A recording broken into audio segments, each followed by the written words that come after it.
Assalamualaikum warahmatullahi wabarakatuh. Berjumpa lagi dengan saya Muhammad Azmi dari Ampere Coding. Pada video kali ini saya mau memberikan preview ataupun hasil jadi dari tutorial membuat website toko online dengan WordPress, ongkos kirim otomatis, dan payment gateway tanpa coding dari nol. Nah, jadi ini merupakan tampilan home ataupun tampilan awal jika calon customer itu masuk ke dalam toko online kita ya. Nah, jadi di sini kalau misalkan teman-teman lihat ada logo, jadi sini saya pakai logo Ampere Coding. Menu navigasinya ada home, katalog, checkout, akun saya, dan hal untuk tombol keranjang belanjanya. Nah, kemudian ada section hero-nya, tombol untuk katalog produk, kemudian menampilkan produk berdasarkan kategori. Itu di sini saya pakai fashion pria dan fashion wanita ya. Ada sepatu pria, kacamata, dan tas. Sedangkan yang fashion wanitanya itu ada dress, sepatu, dan kacamata. Nah, ini pemotonya, kemudian untuk informasi mengenai sosial media juga ada di sini. Kemudian ada footernya ya, dan kemudian metode pembayarannya.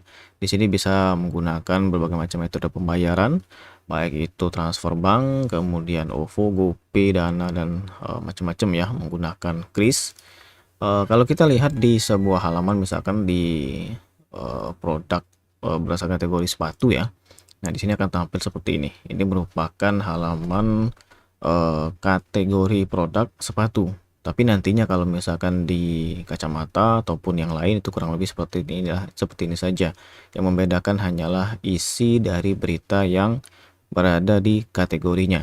Jadi kalau misalkan kita lihat di halaman katalog, nah di sini ada semua produk ya.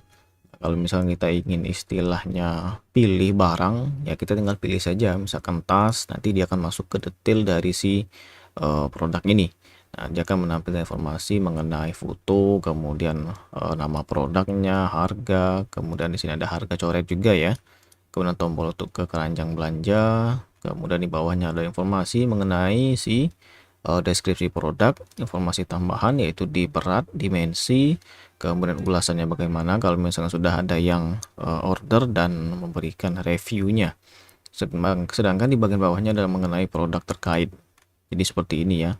Nah, kalau misalkan kita mau belanja ya, misalnya saya mau pesan si tas Green Volunteer Man Bag ini. Saya pilih ataupun klik tombol tambah ke keranjang. Nah, nanti ada informasi mengenai Green Volunteer Man Bag telah ditambahkan ke keranjang belanja Anda. Kalau kita klik lihat keranjang, dia akan tampil seperti ini. Jadi ini merupakan tampilan keranjang belanja yang ada di tutorial membuat website toko online dengan WordPress ini. Nah, kemudian kita coba lagi untuk istilahnya beli barang lagi ya, misalkan si headphone Audio Technica ini. Kemudian kita lihat keranjang seperti ini ya. Nah, jadi kalau misalkan teman-teman punya kupon yang nantinya akan saya jelaskan juga bagaimana cara buat kupon, tinggal diisikan saja di bagian kode kupon ini. Cuma di sini karena saya nggak ada kode kupon, jadi saya akan abaikan saja. Kemudian kalau misalkan ingin menambahkan quantity, ya kita tinggal mainkan saja di sini jumlahnya. Kemudian misalnya saya mau pilih Green Volunteer Man Bag ini 2 item ataupun 2 produk, saya klik perbarui keranjang, dia akan otomatis berubah ya. Kalau misalnya saya hapus, saya balikin ke perbarui keranjang, udah oke lagi. Kemudian saya misalkan mau buang Audio Technica ini, udah muncul. Kalau saya mau buang juga si Green Volunteer Man Bag-nya ini, nanti dia akan juga hilang dan otomatis keterangannya keranjang Anda saat ini kosong. Nah, kita bisa lihat ke katalog ya nanti. Misalkan kita pilih sepatu Converse ini, kita lihat keranjang masuk seperti ini. Kemudian kalau misalkan kita ingin menghitung ongkos kirim, jadi di sini ada bagian total keranjang belanja. Ada subtotal yaitu di jumlah dari si barang ini berapa. Kemudian pengiriman. Nah, di bagian pengiriman ini kalau misalkan kita klik hitung biaya pengiriman, nanti dia akan muncul pilihan. Jadi misalkan saya mau pilih ke Indonesia tapi ke Bangka Belitung misalnya, kotanya itu di Kabupaten Bangka misalnya, subdistriknya misalkan Belitung, kode pos saya isikan asal saja ya, saya klik tombol perbarui. Nah, dia nanti otomatis muncul estimasi ongkos kirimnya. Jadi kalau di sini kan saya pakai JNE oke 3 sampai 6 hari. Nah, di sini menggunakan plugin Raja Ongkir ya. Kalau misalnya teman-teman lihat bisa nanti di Raja Ongkir, dia ada pilihan paket-paket istilahnya API-nya, mau yang biasa, kemudian yang menengah ataupun yang ultimate ataupun yang paling mahal. Nah, di sini saya pakai yang paling murah ya supaya untuk demo. Tapi kalau misalkan teman-teman pakai yang ultimate, dia bisa langsung pengecekan sampai ke kecamatan. Nah, kalau untuk yang versi gratisan dia cukup sampai di bagian kota saja. Kemudian kemudian pilihan untuk kurirnya juga terbatas kalau misalnya kita pakai yang gratisan. Tapi kalau kita pakai yang premium ataupun yang paling mahal itu bisa banyak ya. Jadi kalau saya bukakan di sini rajaongkir.com. Nah, di sini untuk websitenya kita akan coba pakai ini ya, dan sudah akan saya jelaskan juga tutorialnya. Misalnya kita lihat di bagian harga ya. Jadi kalau misalkan kita lihat di integrasi dokumentasi API, nah di sini ada berbagai macam dokumentasi API-nya dari starter, basic sampai yang pro. Nah, kalau misalkan kita lihat istilahnya widget, di sini juga ada ya untuk widget ongkos kirimnya berapa, sedangkan untuk beranda seperti ini.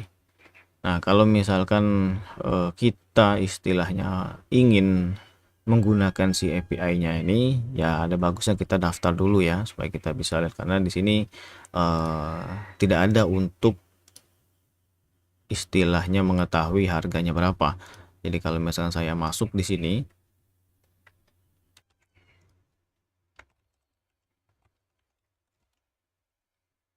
oke, nah di sini kalau kita lihat di upgrade ya, dia ada muncul pilihan starter gratis ya. Basic itu harganya 100.000 dan pro itu harganya 500.000. Jadi kalau kita pakai yang pro nanti itu kita bisa menggunakan ongkir internasional, kemudian semua pilihan ekspedisi ataupun kurir ini bisa semua kita gunakan ya. Nah, kalau kemudian diongkir sampai kecamatan dan paketnya itu bisa lebih dari 30 kilo. Ini kan saya jelaskan bagaimana cara integrasinya dengan si website kita ini. Jadi kalau misalnya ini kita anggap sudah, nah di sini ada perhitungan PPN ya. Ini kita bisa atur. Kalau mau pakai PPN bisa, nggak mau pakai PPN juga bisa. Nah, kalau sudah, kita klik lanjutkan ke checkout. Nah, di sini ada informasi halaman checkout. Kita tinggal isi nih nama depan, belakang dan seterusnya. Misalkan saya isikan nama saya saja ya. Di sini kemudian provinsinya oke, alamat jalan saya isikan asalan saja. Kemudian seperti ini.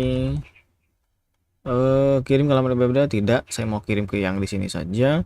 Nah, kemudian di sini ada yang namanya history pesanan ataupun detail pesanan. Jadi produknya apa, subtotalnya berapa, pengirimannya pakai apa, PPN-nya berapa, dan totalnya berapa. Nah, di sini ada pilihan ya untuk transfer, ada transfer bank langsung atau kita bisa pakai ke payment gateway-nya tadi menggunakan Tripay ya. Jadi kalau teman-teman lihat di websitenya Tripay, ini merupakan salah satu payment gateway yang akan kita gunakan di dalam project membuat website toko online ini, selain dari menggunakan si Raja Ongkirnya ya. Oke, ini kenapa agak lama sih?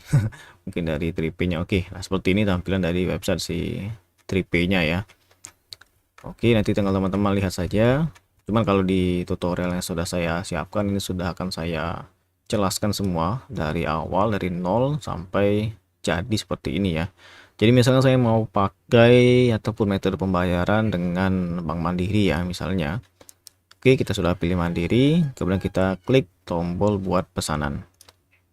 Nah, nanti ya akan muncul sebuah halaman baru seperti ini ya. Jadi Tripay, pembayaran dengan Mandiri Virtual Account. Pastikan Anda melakukan pembayaran sebelum melewati batas pembayaran dan dengan nominal yang tepat.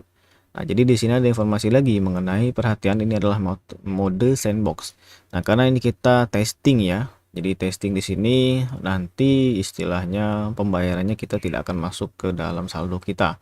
Tapi kalau misalkan teman-teman sudah oke, sudah yakin bahwa memang toko online sudah siap, kita tinggal ganti. Bukan ke mode sandbox lagi ataupun ubah ke mode production.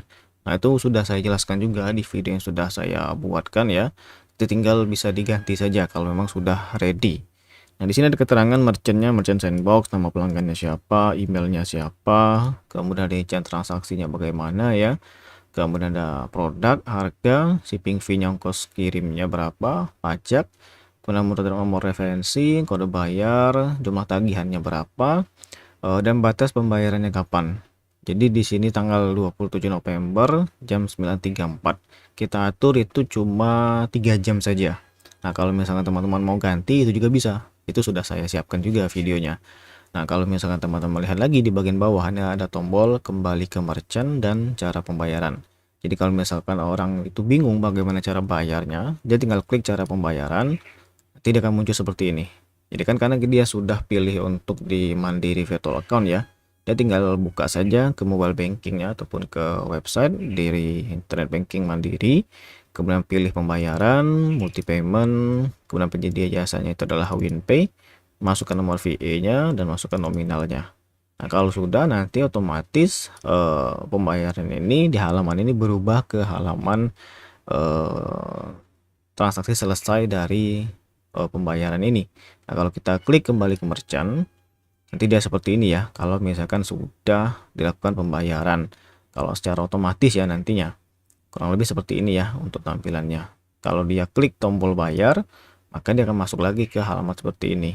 Nah, nantinya admin toko itu diberitahu bahwa oh Min, ini ada transaksi baru nih, segera diproses. Nah, itu juga sudah saya berikan juga istilahnya penjelasan video tentang prosedur transaksinya seperti apa. Oke, mungkin ini saja ya dari saya. Semoga bermanfaat dan sampai jumpa di video selanjutnya.